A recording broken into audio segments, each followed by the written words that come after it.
Забавы шамана, зимняя охота, оладьи на огне. Иностранные студенты СГУ имени Петерима Сорокина познакомились с самобытной коми-культурой, можно сказать, на практике в Финно-Угорском этнопарке. По просьбе вуза Министерство культуры устроило такой подарок для заграничных учащихся, которые успешно сдали сессию. Впечатлениями студенты поделились с Ольгой Коняевой.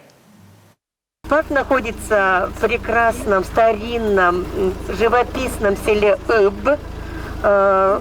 Запомните, да? Что означает возвышенность либо холм.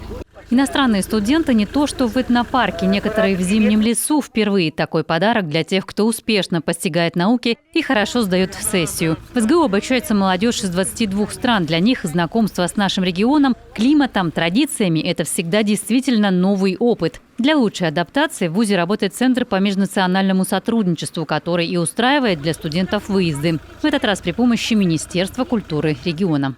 Будем стараться писать проекты для того, чтобы показать колорит жизни Республики Коми, познакомить иностранных студентов и чтобы иностранные студенты видели, чем богата наша республика, какие есть места, которые отражают жизнь финно-угорских народов. На лесной тропе гостей встречает Александр Тюрнин, житель села Иб, охотник и рыболов со стажем. Об особенностях коми-промысла, секретах леса может говорить часами. На этом самолове ловят рябчиков. В данный момент охотники до сих пор пользуются этим самоловом.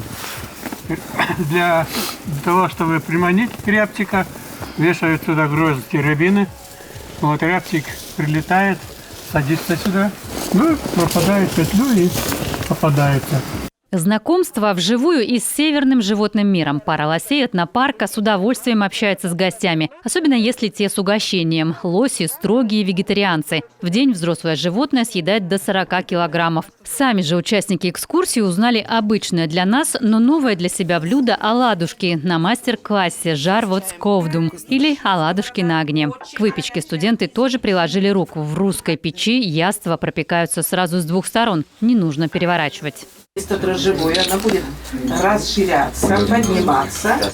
Студенты разных курсов и факультетов – медицина, туризм, IT, сфера, педагогика. Жазгуль Шейшенбекова из Кыргызстана, четверокурсница Института социальных технологий, направление «Социальная работа». Признается, в Коми ей нравится. В этнопарке не впервые, но каждый раз узнает что-то новое. До этого нам не рассказывали про охоту вот так подробно и показывали. Это было прям очень интересно. Вот. И покормили оленей,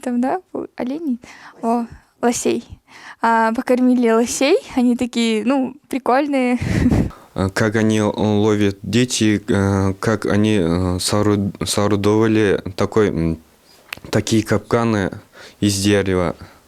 Это мне очень понравилось. Я впервые в жизни поел оладушки. Мне очень понравилось.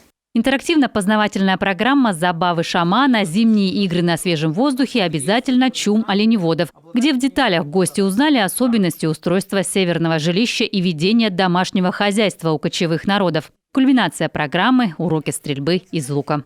Ольга Коняева, телеканал «Юрган».